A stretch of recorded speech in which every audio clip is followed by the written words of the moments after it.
ನಮಸ್ಕಾರ ವಿದ್ಯಾರ್ಥಿ ಬಂಧುಗಳೇ, ಈ ವಿಡಿಯೋದಲ್ಲಿ ಸಮಾಜ ವಿಜ್ಞಾನ 7ನೇ ತರಗತಿ ಭಾಗ 1 7ನೇ ತರಗತಿ ಪೌರನೀತಿ ಈ ಭಾಗದಲ್ಲಿ ಬರುವಂತಹ 11ನೇ ಪಾಠ ರಾಜ್ಯ ಸರ್ಕಾರ ವಿವರಣೆಯನ್ನ ನೀಡುತ್ತೇನೆ. ದಯವಿಟ್ಟು ಯಾರಾದರೂ ಹೊಸ ವಿದ್ಯಾರ್ಥಿನಿ ಮಿತ್ರರು ಈ ವಿಡಿಯೋವನ್ನ ನೋಡುತ್ತಾ ಇದ್ದರೆ ನಮ್ಮ ಚಾನೆಲ್ನ ಸಬ್ಸ್ಕ್ರೈಬ್ ಮಾಡಿಕೊಂಡು ಬೆಂಬಲಿಸಿ, ಹಾಗೂ ಹಳೆಯ ಸಬ್ಸ್ಕ್ರೈಬರ್ ಆಗಿದ್ರೆ ಈ ವಿಡಿಯೋವನ್ನು ಲೈಕ್ ಮಾಡಿ, ಕಮೆಂಟ್ ಮಾಡಿ ಹಾಗೂ ಶೇರ್ ಮಾಡಿ. ರಾಜ್ಯ ಸರ್ಕಾರದಲ್ಲಿ 4 ಅಂಶಗಳನ್ನು ನಾವು ತಿಳ್ಕೋಬೇಕು ಈ ಪಾಠದಲ್ಲಿ. ಮೊದಲನೆಯದು ರಾಜ್ಯ ಸರ್ಕಾರದ ರಚನೆ ಮತ್ತು ಕಾರ್ಯಗಳನ್ನು ತಿಳ್ಕೊಳ್ಳೋಣ. ಎರಡನೆಯದು ರಾಜ್ಯ ಸರ್ಕಾರದ ಕಾರ್ಯವ್ಯಾಪ್ತಿಯನ್ನು ತಿಳಿಯುವುದು. ಮೂರನೆಯದು ರಾಜ್ಯಸಭೆ, ವಿಧಾನ ಪರಿಷತ್, ಲೋಕಸಭೆ, ವಿಧಾನಸಭೆ ಇವುಗಳನ್ನು ಪರಸ್ಪರ ಹೋಲಿಸಿ ಅರ್ಥೈಸಿಕೊಳ್ಳುವುದು, ಅಂದ್ರೆ ಟ್ಯಾಲಿ ಮಾಡೋದು. ನಾಲ್ಕನೆಯದು ರಾಜ್ಯಪಾಲರ ಅರ್ಹತೆ ಹಾಗೂ ಅಧಿಕಾರ ಮತ್ತು ಮುಖ್ಯಮಂತ್ರಿ ಅಧಿಕಾರ ಹಾಗೂ ಕರ್ತವ್ಯಗಳನ್ನು ಅರಿಯುವುದು. ಈ ಚಿತ್ರವನ್ನು ನೋಡಿ, ಕೆಳಗಿನ ಚಿತ್ರವನ್ನು ನೋಡಿ. ಇದು ಕರ್ನಾಟಕ ರಾಜ್ಯದ ವಿಧಾನಸೌಧದಲ್ಲಿ ವಿಧಾನಸಭೆಯ ಜಂಟಿ ಅಧಿವೇಶನ, ಅಂದ್ರೆ ವಿಧಾನಸಭೆ ಮತ್ತು ವಿಧಾನ ಪರಿಷತ್ತು ಎರಡೂ ಸಹ ಕೂಡಿಕೊಂಡು ನಡೆಯುವಂತಹ ಅಧಿವೇಶನ ಸೆಷನ್ ಆಗಿದೆ. ಈಗ ಪಾಠಕ್ಕೆ ಬರೋಣ.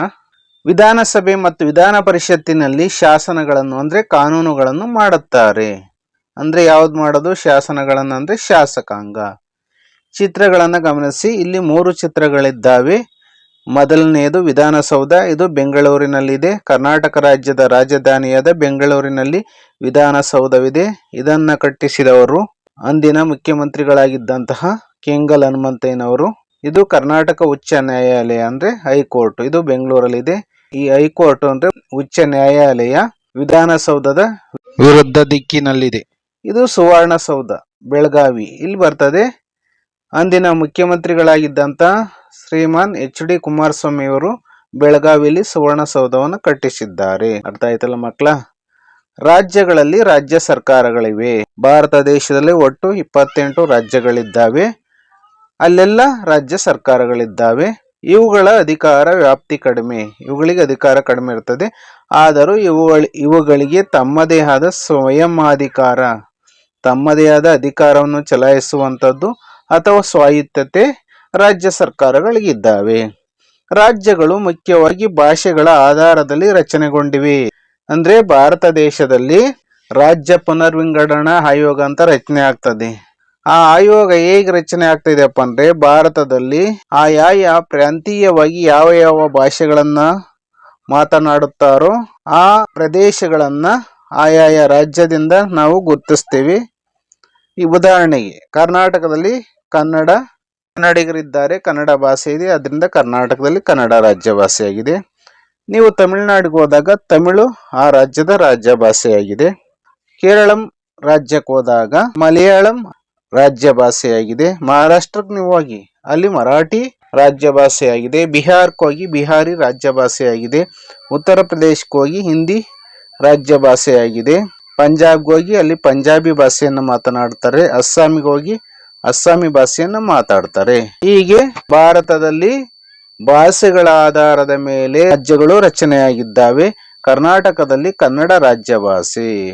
ನಮ್ಮ ಸಂವಿಧಾನವು ಎಲ್ಲಾ ರಾಜ್ಯಗಳಲ್ಲಿ ಏಕ ಪ್ರಕಾರದ ರಾಜ್ಯಾಡಳಿತವನ್ನು ರೂಪಿಸಿದೆ. ಸಾಮಾನ್ಯವಾಗಿ ರಾಜ್ಯ ಸರ್ಕಾರವು ಕೇಂದ್ರ ಸರ್ಕಾರದ ಮಾದರಿಯನ್ನೇ ಹೊಂದಿದೆ. ನಮ್ಮ ದೇಶದ ಸಂವಿಧಾನ 1950 ಜನವರಿ 26ರಂದು ಜಾರಿಗೆ ಬರ್ತದೆ.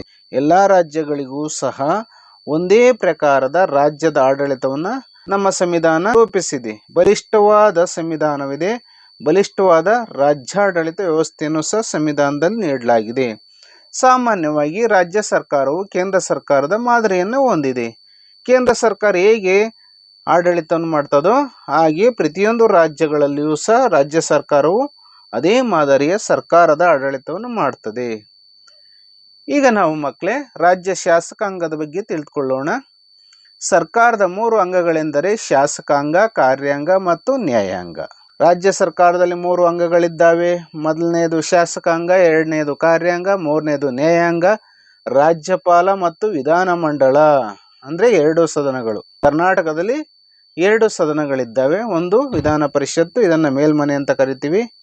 ಕೆಳಮನೆಯನ್ನ ವಿಧಾನಸಭೆ ಅಂತ ಕರಿತೀವಿ. ಸೇರಿ ರಾಜ್ಯ ಶಾಸಕಾಂಗವೂ ಆಗ್ತದೆ ಕರ್ನಾಟಕದಲ್ಲಿ. ಶಾಸಕಾಂಗವು ರಾಜ್ಯದ ಶಾಸನಗಳನ್ನು ಮಾಡುತ್ತದೆ. ಕರ್ನಾಟಕ ರಾಜ್ಯದ ಶಾಸನಗಳನ್ನು ಮಾಡೋದು ಜನರಿಂದ, ಅಂದ್ರೆ ನಮ್ಮಿಂದ ಆಯ್ಕೆಯಾದ ಜನಪ್ರತಿನಿಧಿಗಳು, ಅಂದ್ರೆ MLAಗಳು MLCಗಳು ಕೂಡಿ ಶಾಸನಗಳನ್ನ ಮಾಡ್ತಾರೆ. ಭಾರತದ 6 ರಾಜ್ಯಗಳಲ್ಲಿ ಮಾತ್ರವೇ ಶಾಸಕಾಂಗವು ವಿಧಾನಸಭೆ ಮತ್ತು ವಿಧಾನ ಪರಿಷತ್ತು ಎಂಬ 2 ಸದನಗಳನ್ನು ಒಳಗೊಂಡಿದೆ. ಹೀಗಿದ್ದರೆ ದ್ವಿಸದನ ಪದ್ಧತಿ ಎನ್ನುವರು. ಹಾಗಾದ್ರೆ ಇಲ್ಲಿ ಕ್ವಶನ್ ನಮಗೆ ಉಂಟಾಗ್ತದೆ, ದ್ವಿಸದನ ಪದ್ಧತಿ ಎಂದ್ರೇನು? ಅಂದ್ರೆ ಒಂದು ರಾಜ್ಯದಲ್ಲಿ ವಿಧಾನಸಭೆ ಮತ್ತು ವಿಧಾನ ಪರಿಷತ್ತು 2 ಸದನಗಳನ್ನು ಒಳಗೊಂಡಿದ್ದರೆ ಅದನ್ನ ದ್ವಿಸದನ ಪದ್ಧತಿ ಅಂತ ಕರಿತೀವಿ. ಭಾರತ ದೇಶದಲ್ಲಿ ಒಟ್ಟು 6 ರಾಜ್ಯಗಳಲ್ಲಿ ಶಾಸಕಾಂಗವು ವಿಧಾನಸಭೆ ಮತ್ತು ವಿಧಾನ ಪರಿಷತ್ತು 2 ಸದನಗಳನ್ನು ಒಳಗೊಂಡಿವೆ. ಅಂತಹ ರಾಜ್ಯಗಳೆಂದರೆ 1ನೆಯದು ಕರ್ನಾಟಕ, 2ನೆಯದು ಆಂಧ್ರ ಪ್ರದೇಶ, 3ನೇದು ತೆಲಂಗಾಣ, 4ನೇಯದು ಮಹಾರಾಷ್ಟ್ರ, 5ನೇಯದು ಬಿಹಾರ, 6ನೇಯದು ಉತ್ತರ ಪ್ರದೇಶ. ಉಳಿದ ಎಲ್ಲಾ ರಾಜ್ಯಗಳಲ್ಲಿ ವಿಧಾನಸಭೆ ಮಾತ್ರವೇ ಇದೆ. ಅಂದ್ರೆ ನೀವು ತಮಿಳುನಾಡಿಗೆ ಹೋಗಿ, ಅಲ್ಲಿ ವಿಧಾನ ಪರಿಷತ್ ಇಲ್ಲ, ಒಂದೇ ಸದನ ಇದೆ, ವಿಧಾನಸಭೆ. ಹಾಗೆ ನೀವು ಕೇರಳಕ್ಕೆ ಹೋದ್ರೂ ಸಹ ಅಲ್ಲಿ ವಿಧಾನಸಭೆ ಮಾತ್ರ ಇದೆ. ಅಸ್ಸಾಂಗೆ ಹೋದ್ರೂ ಸಹ ವಿಧಾನಸಭೆ ಇದೆ. ಹಾಗೆ ಜಮ್ಮು ಮತ್ತು ಕಾಶ್ಮೀರಕ್ಕೆ ಹೋದ್ರೂ ವಿಧಾನಸಭೆ ಇದೆ. ಹರಿಯಾಣಕ್ಕೆ ಹೋದ್ರೂ ಸಹ ವಿಧಾನಸಭೆ ಇದೆ. ಜಾರ್ಖಂಡ್ ರಾಜ್ಯಕ್ಕೆ ಹೋದ್ರೂ ಸಹ ವಿಧಾನಸಭೆ ಇದೆ. ಮಧ್ಯಪ್ರದೇಶಕ್ಕೆ ಹೋದ್ರೂ ಸಹ ವಿಧಾನಸಭೆ ಇದೆ. ಇದು ಏಕಸದನ ಪದ್ಧತಿ ಎನಿಸಿದೆ. ಏಕಸದನ ಪದ್ಧತಿ ಅಂದ್ರೇನು? ನಾವು ಗಮನಿಸಿದಾಗ ಯಾವ ರಾಜ್ಯದಲ್ಲಿ ವಿಧಾನಸಭೆ ಮಾತ್ರವೇ ಅಸ್ತಿತ್ವದಲ್ಲಿದ್ದು ಕಾರ್ಯವನ್ನ ನಿರ್ವಹಿಸುತ್ತದೆಯೋ ಅದನ್ನು ಏಕಸದನ ಪದ್ಧತಿ ಎನ್ನುತ್ತಾರೆ. ಕರ್ನಾಟಕದಲ್ಲಿ ದ್ವಿಸದನ ಪದ್ಧತಿ ಇದೆ. ಅಂದ್ರೆ ಕರ್ನಾಟಕ ರಾಜ್ಯದಲ್ಲಿ ದ್ವಿಸದನ ಪದ್ಧತಿ ಇದೆ. 1ನೇಯದು ಮೇಲ್ಮನೆಯಾದ ವಿಧಾನ ಪರಿಷತ್ತು, 2ನೇಯದು ಕೆಳಮನೆಯಾದ ವಿಧಾನಸಭೆ. ಈಗ ನಾವು ವಿಧಾನಸಭೆಯ ಬಗ್ಗೆ ತಿಳಿದುಕೊಳ್ಳೋಣ. ಕೆಳಮನೆ, ಲೋವರ್ ಹೌಸ್ ಅಂತ ಕರಿತೀವಿ ಇಂಗ್ಲಿಷಲ್ಲಿ. ವಿಧಾನಸಭೆ ಹೇಗೆ ರಚನೆಯಾಗುತ್ತದೆ ಅಂದ್ರೆ ಅದ್ರ ಬಗ್ಗೆ ತಿಳಿದುಕೊಳ್ಳೋಣ. ವಿಧಾನಸಭೆಯ ರಚನೆ: ಇದು ಸಾರ್ವತ್ರಿಕ ಚುನಾವಣೆಗಳಲ್ಲಿ ಗೆದ್ದು ಬಂದ ಅಭ್ಯರ್ಥಿಗಳ ಸದನವಾಗಿದೆ. ಭಾರತ ರಾಷ್ಟ್ರದಲ್ಲಿ 5 ವರ್ಷಗಳಿಗೊಮ್ಮೆ ಸಾರ್ವತ್ರಿಕ ಚುನಾವಣೆ ನಡೀತದೆ. ಕೇಂದ್ರ ಸರ್ಕಾರವಿರ್ಬೋದು ಅಥವಾ ರಾಜ್ಯ ಸರ್ಕಾರಗಳಿರ್ಬೋದು. 5 ವರ್ಷಗಳಿಗೊಮ್ಮೆ ನಡೆಯುವಂತ ಚುನಾವಣೆಯನ್ನೇ ಸಾರ್ವತ್ರಿಕ ಚುನಾವಣೆ ಅಂತ ಕರಿತೀವಿ. ಅಲ್ಲಿ ಗೆದ್ದು ಬಂದಂತಹ ಅಭ್ಯರ್ಥಿಗಳು ಅಂದ್ರೆ ಕ್ಯಾಂಡಿಡೇಟ್ನ ಸದನವಾಗಿದೆ. ಕರ್ನಾಟಕ ವಿಧಾನಸಭೆಯಲ್ಲಿ ಒಟ್ಟು 224 ಸ್ಥಾನಗಳಿವೆ. ವೆರಿ ಇಂಪಾರ್ಟೆಂಟ್, ಗಮನಿಸಿ. ಇಲ್ಲಿ ಒಂದು ಅಂಶವನ್ನು ತಿಳಿದುಕೊಳ್ಳಿ, ಇಲ್ಲೊಂದು ಪಾಯಿಂಟ್ ಅಂತ ತಿಳಿದುಕೊಳ್ಳಿ. ವಿಧಾನಸಭೆಗೆ ರಾಜ್ಯಪಾಲರು ಆಂಗ್ಲೋ ಇಂಡಿಯನ್ ಸಮುದಾಯಕ್ಕೆ ಸೇರಿದ ಒಬ್ಬರನ್ನು ಸದಸ್ಯರನ್ನಾಗಿ ನಾಮನಿರ್ದೇಶನ ಅಂದ್ರೆ ನಾಮಿನೇಟ್ ಮಾಡುತ್ತಾರೆ. ಈ ಮೊದಲು ವಿಧಾನಸಭೆಗೆ ರಾಜ್ಯಪಾಲರು ಆಂಗ್ಲೋ ಇಂಡಿಯನ್ ಸಮುದಾಯಕ್ಕೆ ಸೇರಿದ ಒಬ್ಬರನ್ನು ಸದಸ್ಯರನ್ನಾಗಿ ನಾಮನಿರ್ದೇಶನ ಮಾಡುವ ಅವಕಾಶವನ್ನು ಹೊಂದಿದ್ದರು. ಆದರೆ 2020ರ 104ನೇ ಸಂವಿಧಾನ ತಿದ್ದುಪಡಿ ಅನ್ವಯ ಈ ಅವಕಾಶವನ್ನು ಮುಂದುವರಿಸಿಲ್ಲ. ಇದನ್ನ ನೀವು ಗಮನಿಸಿ. ಈಗ ನಾವು ವಿಧಾನಸಭೆಯ ಸದಸ್ಯರು ಅಂದ್ರೆ MLA ಇದರ ವಿಸ್ತೃತ ರೂಪ ಮೆಂಬರ್ ಆಫ್ ಲೆಜಿಸ್ಲೇಟಿವ್ ಅಸೆಂಬ್ಲಿ ಅಂತ. ತಮ್ಮೊಳಗೆ ಒಬ್ಬರನ್ನು ಸಭಾಧ್ಯಕ್ಷರನ್ನಾಗಿ ಅಂದ್ರೆ ಸ್ಪೀಕರ್ ಚುನಾಯಿಸ್ತಾರೆ, ಎಲೆಕ್ಟ್ ಮಾಡ್ತಾರೆ. ವಿಧಾನಸಭೆಯ ಅಧಿಕಾರಾವಧಿ 5 ವರ್ಷಗಳು. ಇದು ಕಾಯಂ ಸಭೆಯಲ್ಲ, ಇದು ಪರ್ಮನೆಂಟ್ ಹೌಸ್ ಅಲ್ಲ. ವಿಧಾನಸಭಾ ಸದಸ್ಯರ ಅರ್ಹತೆಗಳು: ಕರ್ನಾಟಕ ರಾಜ್ಯದಲ್ಲಿ ವಿಧಾನಸಭೆಯ ಮೆಂಬರ್ ಆಗಬೇಕು ಅಂದ್ರೆ ಏನು ಕ್ವಾಲಿಫಿಕೇಶನ್ ಇರಬೇಕು, ಅವ್ರಿಗೆ ಏನು ಅರ್ಹತೆಗಳಿರಬೇಕು ಅನ್ನೋದನ್ನ ಗಮನಿಸಿದಾಗ 1ನೇ ಅಂಶ ಭಾರತದ ಪ್ರಜೆಯಾಗಿರಬೇಕು.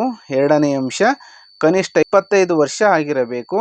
3ನೇ ಅಂಶ ಸರ್ಕಾರದಲ್ಲಿ ಯಾವುದೇ ಲಾಭದಾಯಕ ಹುದ್ದೆಯನ್ನು ಹೊಂದಿರಬಾರದು. ಅಂದ್ರೆ ಸರ್ಕಾರಿ ಅಧಿಕಾರಿಗಳಾಗಿದ್ದಾರಲ್ಲ, IAS ಆಫೀಸರ್, KS ಆಫೀಸರ್ ಅಂತವರಾಗಿರಬಾರದು. 4ನೇ ಅಂಶ ದಿವಾಳಿ ಆಗಿರಬಾರದು. ದಿವಾಳಿ ಅಂದ್ರೆ ಅವನು ಹುಚ್ಚನಾಗಿರ್ಬಾರ್ದು, ಆಸ್ತಿ ಪಾಸ್ತಿ ಮನೆ ಮಠವನ್ನ ಹಾಳು ಮಾಡ್ಕೊಂಡಿರ್ಬಾರ್ದು, ರಾಷ್ಟ್ರದ್ರೋಹಿ ಕೃತ್ಯಗಳಲ್ಲಿ ಭಾಗಿಯಾಗಿರಬಾರ್ದು. 4 ಪಾಯಿಂಟ್ಗಳು ವಿಧಾನಸಭೆಯ ಸದಸ್ಯರ ಅರ್ಹತೆಗಳಾಗಿದ್ದಾವೆ. ಶಾಸಕರ ಜವಾಬ್ದಾರಿಗಳು, ಇದ್ರ ಬಗ್ಗೆ ತಿಳಿದುಕೊಳ್ಳೋಣ. ಶಾಸಕರ ಜವಾಬ್ದಾರಿ ಅಂದ್ರೆ ಅವರ ಕರ್ತವ್ಯಗಳೇನು, ಅವರ ರೆಸ್ಪಾನ್ಸಿಬಿಲಿಟಿ ಏನು ಅಂತ ನಾವು ನೋಡಿದಾಗ, ಕ್ಷೇತ್ರದಲ್ಲಿ ಪ್ರವಾಸ ಕೈಗೊಂಡು ಜನರ ಸುಖ ದುಃಖಗಳಲ್ಲಿ ಭಾಗವಹಿಸಿ ಸಮಸ್ಯೆಗಳಿಗೆ ಪರಿಹಾರ ಕಂಡುಕೊಳ್ಳುವುದು ಅವರ ಮುಖ್ಯ ಜವಾಬ್ದಾರಿಯಾಗಿದೆ. ಒಬ್ಬ MLA ಇದಾನಲ್ಲ, ಒಬ್ಬ ಶಾಸಕ, ವಿಧಾನಸಭೆಯ ಸದಸ್ಯ, ಅವನು ಗೆದ್ದಂತಹ ವಿಧಾನಸಭಾ ಕ್ಷೇತ್ರದಲ್ಲಿ ಅವನು ಪ್ರವಾಸವನ್ನು ಮಾಡಬೇಕು, ಜನರ ಕಷ್ಟ ಸುಖಗಳನ್ನು ಆಲಿಸಬೇಕು, ಆ ಸಮಸ್ಯೆಗಳಿಗೆ ಪರಿಹಾರವನ್ನ ಕಂಡುಕೊಳ್ಬೇಕು. ಇದು ಅವನ ಮುಖ್ಯ ಜವಾಬ್ದಾರಿಯಾಗಿದೆ. ಜನ ಕಲ್ಯಾಣ ಯೋಜನೆಗಳಲ್ಲಿಯೂ ಅವರು ವಿಶೇಷ ಕಾಳಜಿ ವಹಿಸತಕ್ಕದ್ದು. ಜನ ಕಲ್ಯಾಣ ಯೋಜನೆಗಳು ಅಂದರೆ ರಸ್ತೆಗಳನ್ನು ನಿರ್ಮಾಣ ಮಾಡುವುದು, ಬೀದಿ ದೀಪಗಳನ್ನು ಸರಿಪಡಿಸುವುದು, ಬೀದಿ ದೀಪಗಳು ಎಲ್ಲಿ ಇಲ್ಲ ಅಲ್ಲಿ ಬೀದಿ ದೀಪಗಳನ್ನು ಹಾಕಿಸುವುದು, ಜನಪರ ಕೆಲಸಗಳನ್ನು ಮಾಡುವುದು. ಈ ರೀತಿ ಒಂದು ವಿಶೇಷ ಕಾಳಜಿ, ಗಮನ ಅಂತ ಇದರ ಅರ್ಥ. ಕನ್ಸರ್ನ್ ವಹಿಸಬೇಕು ಶಾಸಕ ಆದವನು. ತಮ್ಮ ಜವಾಬ್ದಾರಿಗಳನ್ನು ನಿರ್ವಹಿಸಲು ಅನುಕೂಲವಾಗುವಂತೆ ಅವರಿಗೆ ಸರ್ಕಾರವು ಮಾಸಿಕ ವೇತನ ಮತ್ತು ಕೆಲವು ಸವಲತ್ತುಗಳನ್ನು ನೀಡಿದೆ. ಅವರು ಕೆಲವು ಹಕ್ಕುಗಳು ಮತ್ತು ರಕ್ಷಣೆಗಳನ್ನು ಪಡೆದಿದ್ದಾರೆ. ಮುಂದಿನ ಪಾಯಿಂಟ್, ವಿಧಾನಸಭೆಯ ಅಧಿಕಾರ ಮತ್ತು ಕಾರ್ಯಗಳು. ಫಸ್ಟ್ ಪಾಯಿಂಟ್, ವಾಸ್ತವ್ಯವಾಗಿ ವಿಧಾನಸಭೆಯೇ ರಾಜ್ಯದ ಶಾಸಕಾಂಗವಾಗಿದೆ. ಸೆಕೆಂಡ್ ಪಾಯಿಂಟ್, ಹಣಕಾಸು ವಿಷಯದಲ್ಲಿ ವಿಧಾನಸಭೆಯ ನಿರ್ಣಯವೇ ಅಂತಿಮ. ಥರ್ಡ್ ಪಾಯಿಂಟ್, ಪ್ರಮುಖವಾಗಿ ಮಂತ್ರಿಮಂಡಲದ ಮೇಲೆ ನಿಯಂತ್ರಣ ಅಂದರೆ ಅಥಾರಿಟಿ, ಕಂಟ್ರೋಲ್ ಇಟ್ಟುಕೊಳ್ಳುವುದು ಅದರ ಕಾರ್ಯವಾಗಿದೆ. ಮಂತ್ರಿಮಂಡಲದ ಕಾರ್ಯ ಅಂದರೆ ನೀತಿಗಳು ಅಸಮಾಧಾನಕರವಾಗಿದ್ದರೆ ಅವಿಶ್ವಾಸ ಗೊತ್ತುವಳಿ ಮಂಡಿಸಿ ಬಹುಮತ ಸಾಬೀತುಪಡಿಸಿದರೆ ಮಂತ್ರಿಮಂಡಲವನ್ನು ವಜಾಗೊಳಿಸಬಹುದಾಗಿದೆ.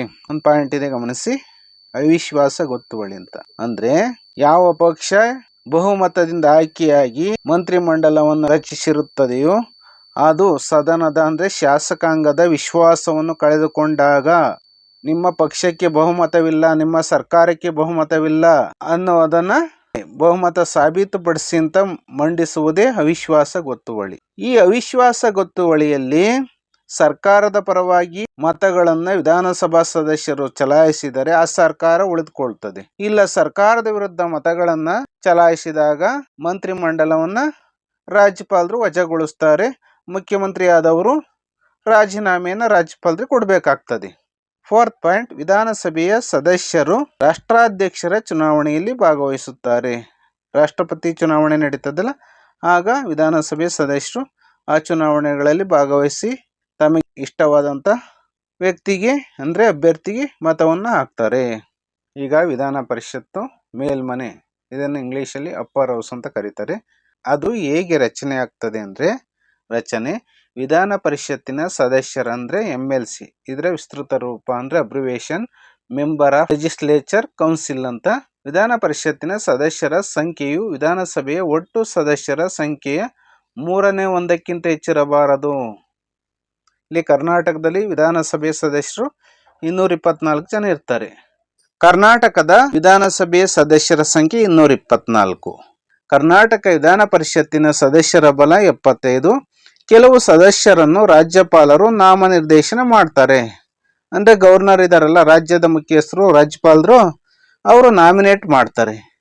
ಇನ್ನುಳಿದವರನ್ನ ವಿಧಾನಸಭೆಯ ಸದಸ್ಯರು ಅಂದರೆ MLAಗಳು, ಸ್ಥಳೀಯ ಸಂಸ್ಥೆಗಳು ಅಂದರೆ ಗ್ರಾಮ ಪಂಚಾಯಿತಿ, ತಾಲೂಕ್ ಪಂಚಾಯಿತಿ, ಜಿಲ್ಲಾ ಪಂಚಾಯಿತಿ, ಪುರಸಭೆ, ನಗರಸಭೆ, ಈ ರೀತಿ ಸಂಸ್ಥೆಗಳು ಅವರನ್ನ ಆಯ್ಕೆ ಮಾಡ್ತಾರೆ. ನೆಕ್ಸ್ಟ್ ಬಂದಾಗ ನೋಂದಾಯಿಸಿದ ಪದವೀಧರರು ಹಾಗೂ ಶಿಕ್ಷಕರು ಆಯ್ಕೆ ಮಾಡುತ್ತಾರೆ.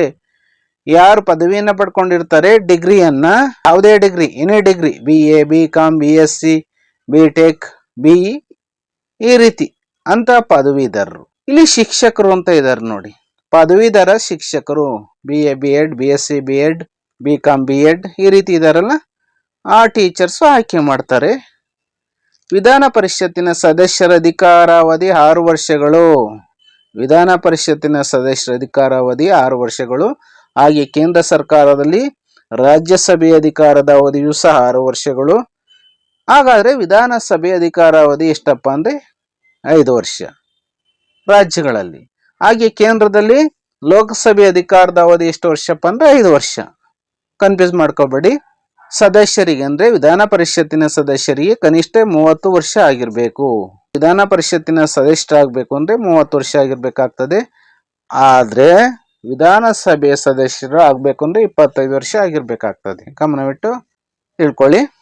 ರಾಜ್ಯ ಕಾರ್ಯಾಂಗ ಅಂದರೆ ರಾಜ್ಯ ಸರ್ಕಾರಗಳು ಅಂತೀವಲ್ಲ ಅದು. ರಾಜ್ಯ ಕಾರ್ಯಾಂಗವು ರಾಜ್ಯಪಾಲ ಮತ್ತು ಮುಖ್ಯಮಂತ್ರಿ ಹಾಗೂ ಅವರ ಮಂತ್ರಿಮಂಡಲವನ್ನು ಒಳಗೊಂಡಿದೆ. ಸಾಮಾನ್ಯವಾಗಿ ಅದರ ರಚನೆ ಮತ್ತು ಕಾರ್ಯಗಳು ಕೇಂದ್ರ ಕಾರ್ಯಾಂಗವನ್ನು ಹೋಲುತ್ತದೆ. ರಾಜ್ಯ ಕಾರ್ಯಾಂಗದಲ್ಲಿ ಮೊದಲಿಗೆ ರಾಜ್ಯಪಾಲ ಇರ್ತಾರೆ ಅಂದರೆ ಗವರ್ನರ್ ಇರ್ತಾರೆ. ಇವರು ಒಂದು ರಾಜ್ಯದ ಮುಖ್ಯಸ್ಥರಾಗಿರ್ತಾರೆ. ರಾಜ್ಯಪಾಲರು ಸಾಂವಿಧಾನಿಕವಾಗಿ ಮಾತ್ರವೇ ಕಾರ್ಯಾಂಗದ ಮುಖ್ಯಸ್ಥರು, ಸಂವಿಧಾನಬದ್ಧವಾಗಿ ಮಾತ್ರ ಇವರು ಕಾರ್ಯಾಂಗದ ಮುಖ್ಯಸ್ಥರಾಗಿದ್ದಾರೆ.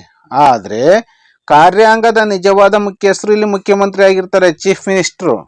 ರಾಜ್ಯಪಾಲರನ್ನು ರಾಷ್ಟ್ರಪತಿ ನೇಮಕ ಮಾಡ್ತಾರೆ. ರಾಜ್ಯಪಾಲರ ಅಧಿಕಾರಾವಧಿ 5 ವರ್ಷ ಆಗಿರ್ತದೆ. ರಾಜ್ಯಪಾಲರ ಆಗ್ಬೇಕು ಅಂದ್ರೆ ಏನ್ ಅರ್ಹತೆ ಇರಬೇಕು? ರಾಜ್ಯಪಾಲರ ಅರ್ಹತೆ ಅಂದ್ರೆ ಕ್ವಾಲಿಫಿಕೇಶನ್ ಏನಿರ್ಬೇಕಪ್ಪ ಅಂದ್ರೆ, ಫಸ್ಟ್ ಪಾಯಿಂಟ್ ಭಾರತದ ಪ್ರಜೆ ಆಗಿರಬೇಕು. ಸೆಕೆಂಡ್ ಪಾಯಿಂಟ್ ಕನಿಷ್ಠ 35 ವರ್ಷಗಳು ತುಂಬಿರಬೇಕು.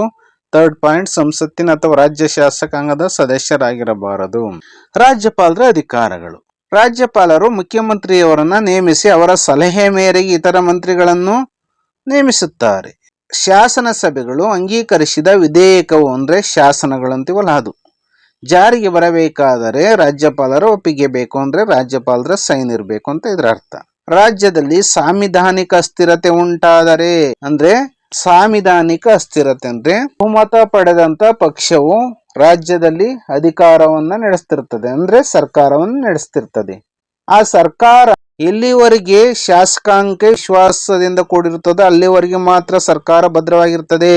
ಇಲ್ಲಿ ಯಾವುದೇ ವಿಧಾನಸಭಾ ಸದಸ್ಯರು ತಮ್ಮ ಮುಖ್ಯಮಂತ್ರಿಯ ಮೇಲೆ ನಂಬಿಕೆ ಇಲ್ಲ ಅಂತ ರಾಜೀನಾಮೆಯನ್ನ ಕೊಟ್ಟಾಗ ಆ ಸರ್ಕಾರದ ಬಹುಮತ ಕಡಿಮೆ ಆಗ್ತದೆ. ಇಲ್ಲಿ ಸಂವಿಧಾನಬದ್ಧವಾಗಿ ಸಂವಿಧಾನದ ವಿಧಿ 356 356 ಆರ್ಟಿಕಲ್ ಮೂಲಕ ರಾಜ್ಯಪಾಲರು ರಾಷ್ಟ್ರಪತಿಯವರಿಗೆ ವರದಿಯನ್ನು ನೀಡ್ತಾರೆ, ರಿಪೋರ್ಟ್ ಕೊಡ್ತಾರೆ.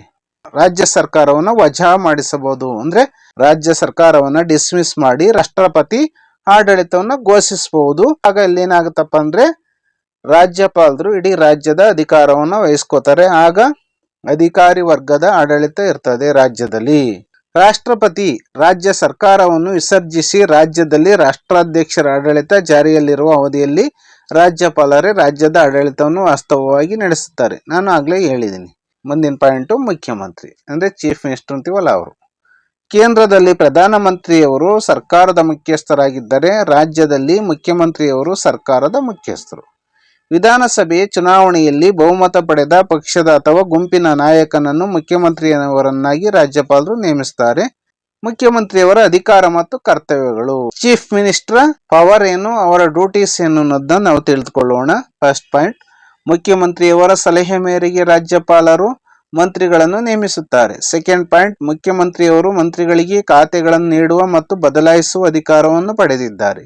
ಥರ್ಡ್ ಪಾಯಿಂಟ್, ಮಂತ್ರಿಗಳನ್ನು ಪದಚ್ಯುತಿಗೊಳಿಸುವ ಅಧಿಕಾರ ಮುಖ್ಯಮಂತ್ರಿಯವರಿಗಿದೆ. ವೆರಿ ಇಂಪಾರ್ಟೆಂಟ್, ಇದು ಗಮನಿಸಿ. ಫೋರ್ತ್ ಪಾಯಿಂಟ್, ಕೇಂದ್ರ ಮತ್ತು ರಾಜ್ಯಗಳ ನಡುವೆ ಉತ್ತಮ ಸಂಬಂಧವನ್ನು ಇಟ್ಟುಕೊಳ್ಳುವ ನಿಟ್ಟಿನಲ್ಲಿ ಮುಖ್ಯಮಂತ್ರಿಯವರು ಪ್ರಮುಖ ಪಾತ್ರ ವಹಿಸುತ್ತಾರೆ. ಫಿಫ್ತ್ ಪಾಯಿಂಟ್, ಒಟ್ಟಿನಲ್ಲಿ ರಾಜ್ಯದ ಪ್ರಗತಿಯು ಮುಖ್ಯಮಂತ್ರಿಯವರ ನೇತೃತ್ವ ಹೊಂದಿರುವ ಮಂತ್ರಿಮಂಡಲದ ಉತ್ತಮ ಆಡಳಿತದಿಂದ ಸಾಧ್ಯವಾಗುತ್ತದೆ.